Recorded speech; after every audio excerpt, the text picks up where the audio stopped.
مالك يوم الدين إياك نعبد وإياك نستعين اهدنا الصراط المستقيم صراط الذين أنعمت عليهم غير المغضوب عليهم ولا الضالين.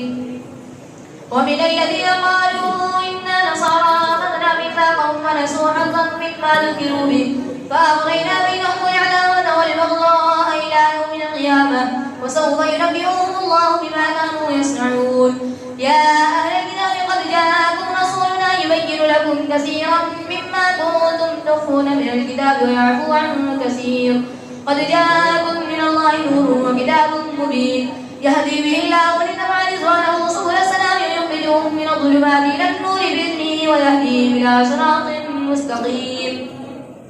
لقد كفر الذين قالوا إن الله هو المسيح ابن مريم قل فمن يملك من الله شيئا إن أراد أن يهلك المسيح ابن مريم وأمه ومن في الأرض جميعا ولله ملك السماوات والأرض وما بينهما يخلق ما يشاء والله على كل شيء قدير. وقالت اليهود والنصارى نحن أبناء الله وأحباؤه قل فلم يعذبكم بذنوبكم بل أنتم بشر ممن خلق يغفر لمن يشاء ويعذب من يشاء ولله ملك السماوات والأرض وما بينهما وإليه المصير. يا أهل الكتاب قد جاءكم رسولنا يبين لكم على فترة من الرسل أن تقولوا ما جاءنا من بشير ولا نذير فقد جاءكم بشير ونذير والله على كل شيء قدير. وإذ قال موسى لقومه يا قوم اذكروا نعمة الله عليكم إذ جعل فيكم أنبياء وجعلكم ملوكا وآتاكم ما لم يؤت أحدا من العالمين. يا قوم ادخلوا الأرض المقدسة التي كتب الله لكم ولا ترتدوا على أدباركم فتنقلبوا خاسرين. قالوا يا موسى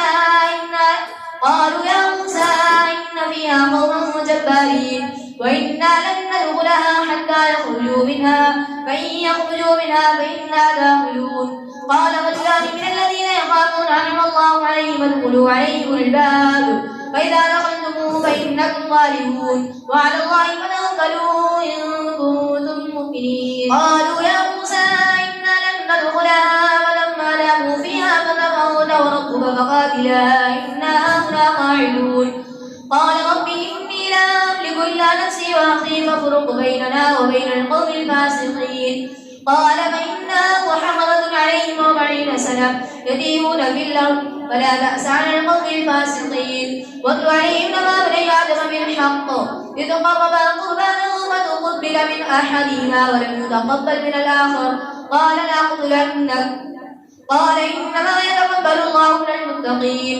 لئن بسطت إلي يدك لتقتلني ما أنا بباسط يدي إليك لأقتلك إني أخاف الله رب العالمين.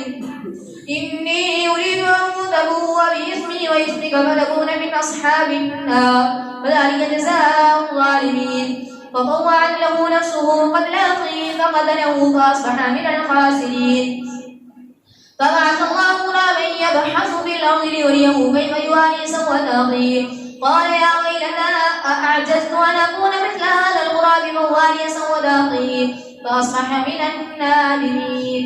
من أجل ذلك كتبنا على بني إسرائيل أنه من قتل نفسا بغير نفس أو فساد في الأرض فكأنما قتل الناس جميعا ومن أحياها فكأنما أحيا الناس جميعا. ولقد جاءتهم رسلنا بالبينات ثم إن كثيرا منهم بعد ذلك في الأرض لمسرفون. إنما جزاء الذين يحاربون الله ورسوله ويسعون في الأرض فسادا أن يقتلوا أو يصلبوا أو تقطع أيديهم وأرجلهم من خلاف أو ينفوا من الأرض ذلك لهم خزي في الدنيا ولهم في الآخرة عذاب عظيم. إلا الذين تابوا من قبل أن تقدروا عليهم فاعلموا أن الله غفور رحيم. يا أيها الذين آمنوا اتقوا الله وابتغوا إليه الوسيلة وجاهدوا في سبيله لعلكم تفلحون. إن الذين كفروا لو أن لهم ما في الأرض جميعا ومثله معه ليفتدوا به من عذاب يوم القيامة ما تقبل منهم ولهم عذاب أليم.